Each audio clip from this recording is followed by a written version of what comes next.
Hi, I'm Patrick Reagan. Welcome to the Virtualization and Cloud Computing Part 1 Virtualization. In this video, we'll discuss virtualization concepts, including the types of hypervisors, its purpose, and virtualization requirements. As always, stick around for the practice questions at the end, test your knowledge, and help you prepare for the A+ exam. If you find this video helpful, don't forget to click the like button, and if you have not already, subscribe to the Pat Has Your Back channel for more tech training content and technical know-how. Early data centers could consist of hundreds of physical servers, with each server being assigned a workload such as a specific application or service. Each server will have their own processors, memory, and storage. You want to select the right processor, memory, and storage that would efficiently run your services and applications while keeping costs down. You don't want to buy extra processing, memory, and storage if you don't need it. However, most systems are mostly idle waiting for work to perform. As a result, most of the resources on an individual server were often wasted. In addition, all of the physical servers consume a significant amount of power.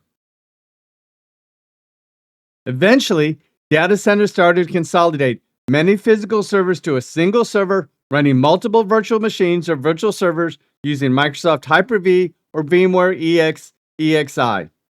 Virtualization allows multiple operating systems, including different Windows operating systems and different Linux distributions, to be installed on the same physical computer without affecting or knowing about each other, and it allows the sharing of hardware, including processors, memory, storage, network adapters, and USB ports. The large single server with lots of processing, memory, storage, and network capacity would run multiple virtual machines. Each virtual machine runs its own operating system and has its own independent virtual CPU, memory, network, and storage. The physical server would split up the virtual workload amongst the physical server's processor, memory, and storage, so it looks like all virtual machines are running at the same time. As a result, there was a significant increase in resource utilization while reducing overall costs and power consumption and reducing the number of physical servers. Virtualization allows you to run multiple virtual machines and/or multiple operating systems such as Windows 7, Windows 10, Windows 11, Windows Server 2025, Red Hat Linux, and Ubuntu Linux on the same machine at the same time. Each virtual machine or operating system has its own independent CPU, memory, network, and so forth. You can even run your normal desktop plus other virtual machines or operating systems. You can run legacy software and operating systems, which comes in handy if you need to run different application versions on the same system or older applications that only run on older operating systems. You just have to run each application instance in a separate virtual machine. You can easily move between each virtual machine seamlessly, which saves time and resources. Virtualization allows you to create a production, sandbox, test, and development environments. A production environment is the live, stable settings where a fully tested and functional software application or system is deployed for real-world use by end users. This live or prod environment hosts the final versions of the product and is optimized for high availability and performance, serving actual user data and traffic. Deployments to production are carefully planned to ensure a seamless user experience, as any issues directly impact users in the business.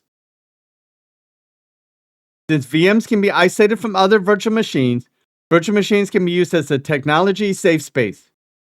Sandbox allows you to try updates and new or updated code without worrying about harming the production environment. Rollback features with snapshots and checkpoints allows you to test updates and new or updated code. Virtualization can also be used to create separate virtual environments for testing and development. Multiple VMs can be used to create a test environment, while other VMs can be used to create a development environment, which allows you to develop and write code, while keeping these environments separate from each other and the production environment. The hypervisor is a software component that is the virtual machine manager. It manages the virtual platform and guest operating systems. It manages the hardware, including processor, memory, networking, and security. Most require CPU that supports virtualization. There are two types of hypervisors. Type 1 hypervisor is known as the native hypervisor because the hypervisor runs on top of the hardware. Type 1 hypervisors include VMware EXI and Microsoft's Hyper-V. A Type 2 hypervisor is known as the hosted hypervisor, which runs on top of the host operating system. Type 2 hypervisors include Windows 10 and 11, VMware Player, Oracle VirtualBox, and Windows Virtual PC. Virtual technology is a processor feature that allows you to run different operating systems and isolated operating systems on the same physical computer while assigning each of its own memory space. It includes Intel Virtualization Technology, or VT, and AMD Virtualization, or AMD-V. Most virtualization software, including VMware EXI and Microsoft Hyper-V, requires hardware virtualization to be enabled in the BIOS setup program for the processor. A guest operating system is an operating system like Windows, Linux, or Mac OS installed and running inside a virtual machine. Like a real computer, every guest operating system is self-contained. Every virtual machine will need virtual processors and virtual memory to run the virtual machine, disk space and operating system to boot from and operate within, and virtual network adapters that will connect to the virtual switch. Here is a Hyper-V setup of a virtual machine with virtual memory, processor, and disk.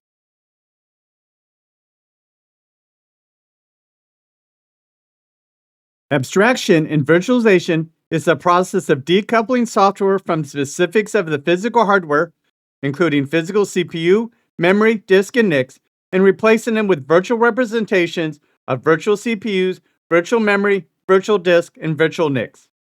Abstraction means hiding the complexity of the underlying physical hardware, presenting simplified, standardized resources to the operating system or application. A server has 16 physical CPU cores, and a hypervisor can abstract those into 32 virtual CPUs and distribute them among multiple VMs. A VM with a virtual NIC doesn't know if the physical NIC is Intel, Broadcom, or virtualized in software. It just sees the generic adapter. A virtual CPU is not a physical processor, but a software-based abstraction of a portion of the physical CPU's processing power managed by a hypervisor. The hypervisor takes a pool of physical CPU resources, sockets, cores, and threads, and carves them up into virtual CPUs.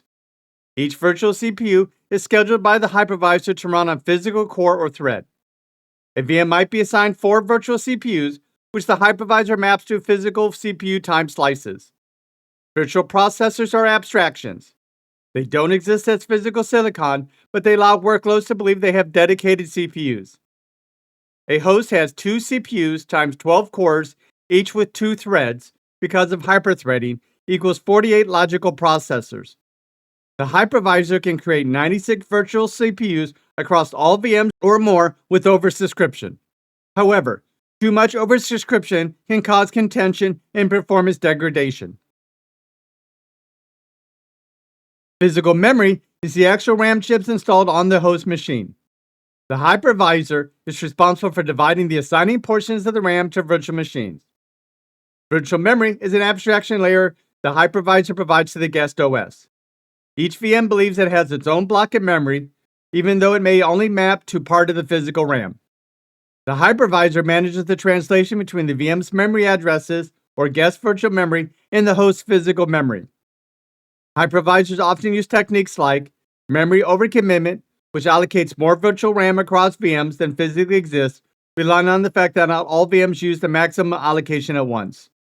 Memory ballooning is where dynamically reclaiming memory for VMs that aren't actively using it. And swapping and paging, which uses disk as a slow extension of RAM when physical RAM is exhausted. You could oversubscribe a virtual environment to increase hardware utilization and reduce cost. While you can allocate more processing and memory than you actually have, the system performance may be degraded if you do, since the system cannot keep up with the load. The combined peak resource demands of the VM do not exceed the physical host capacity. You should only oversubscribe if you understand your workloads, particularly during peak resource demands, and knowing the risk for performance degradation on that specific load. You need to monitor performance and be prepared to rebalance workloads if performance issues arise. If a particular virtual machine is consuming too much processing or memory, you need to do one of the following. Run the virtual machine on a physical host with more processing or memory. You need to limit the amount of processing or memory that machine is using, and/or you'll need to lower the priority of the virtual machine. A virtual disk is a file or set of files that emulates a physical hard drive for use in a virtualized environment. Instead of being an actual spinning disk or SSD, it's stored as data on the host system's physical storage, but behaves like a standalone disk for the virtual machine. Essentially, a virtual disk is a software-based representation of a physical hard drive implemented as a file that the hypervisor presents to a virtual machine as if it were real hardware. For large virtual environments, multiple physical hosts can connect to a storage area network or SAN to provide disks where the virtual disk files will be placed and made available to the individual virtual machines. Most client-side virtual machine managers have their own virtual or internal networks. Each virtual machine can connect to a network using virtual switches. Shared network addresses has the virtual machine share the same IP addresses as the physical host, and the VM uses a private IP address internally and uses network address translation, or NAT, to convert the physical host IP. Bridge network address has the virtual machine connected to the physical network and is assigned its own IP address.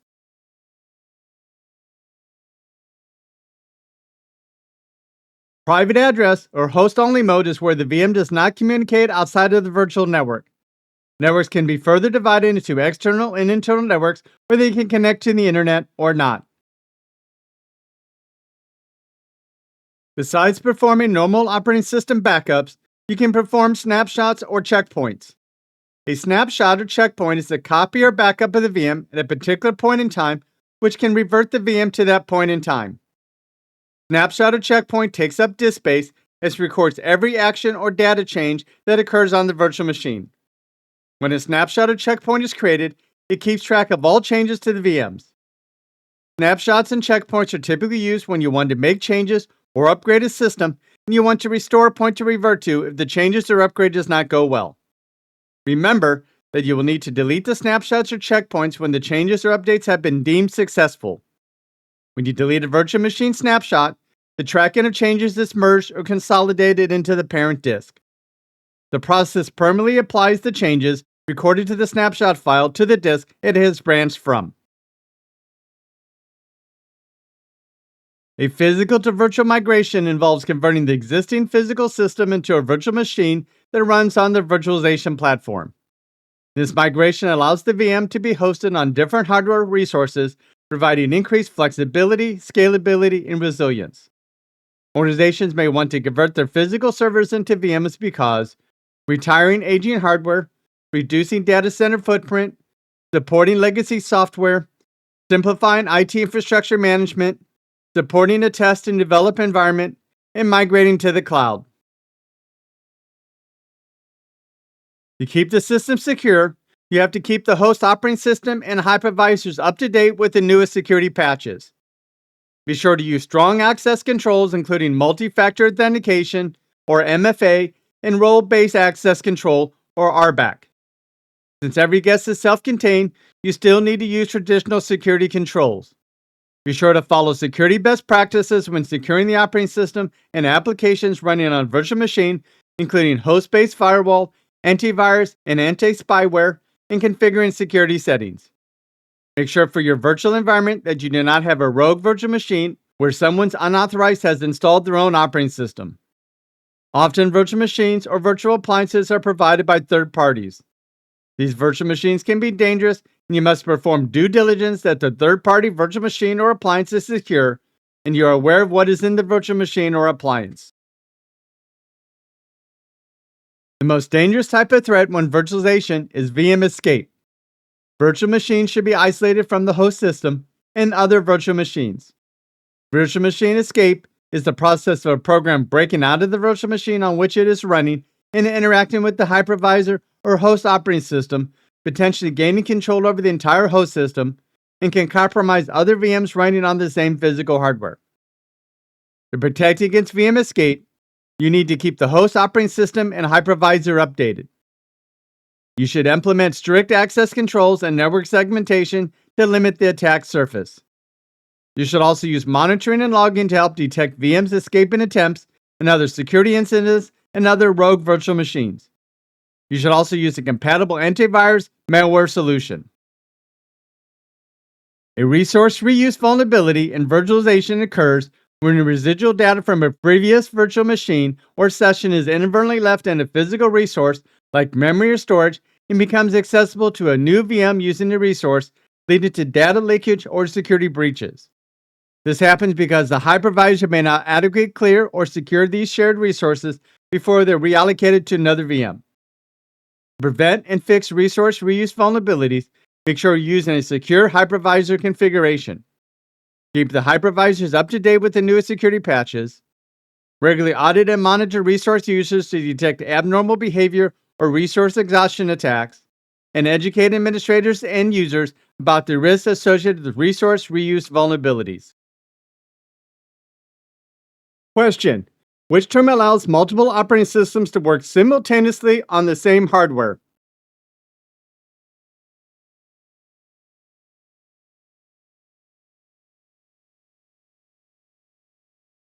Answer: virtualization.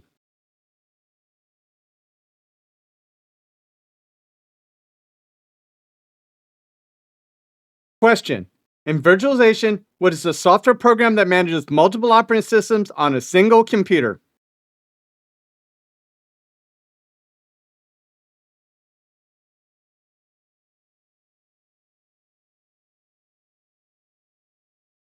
Answer: hypervisor.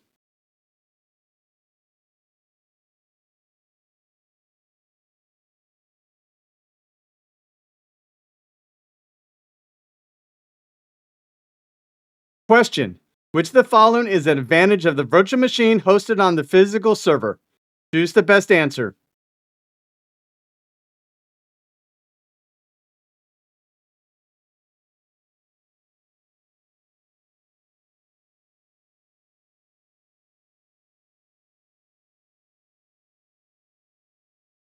Answer: reduces the amount of physical hardware.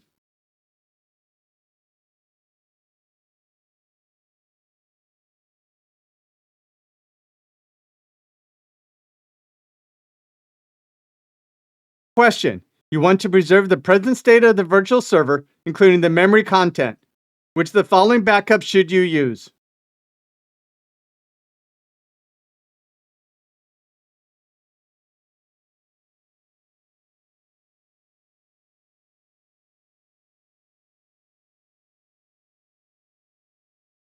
Answer: snapshot.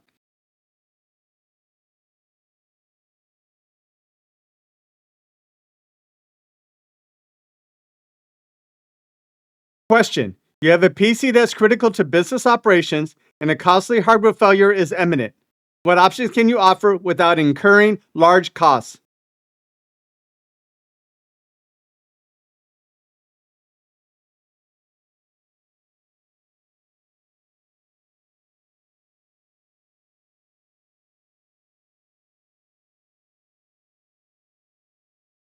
Answer: perform a physical to virtual migration.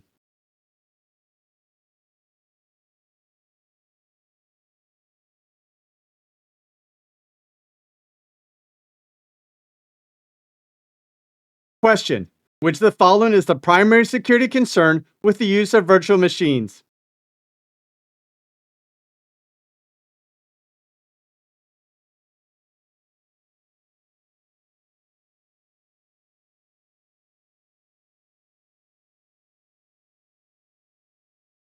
Answer: compromise the hypervisor.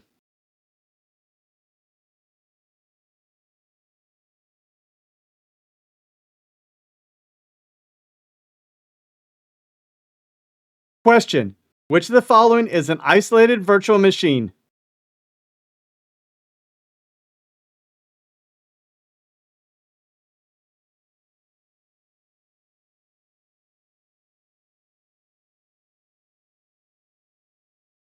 Answer: Sandbox.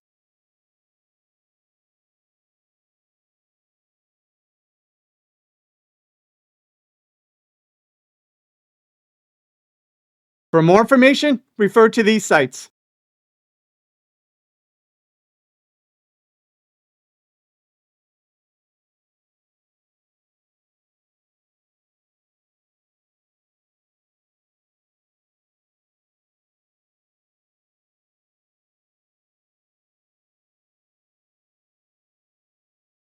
In summary, virtualization allows multiple operating systems, including different Windows operating systems and different Linux distributions, to be installed on the same physical computer without affecting or knowing about each other, and allows the sharing of hardware, including processors, memory, storage, network adapters, and USB ports.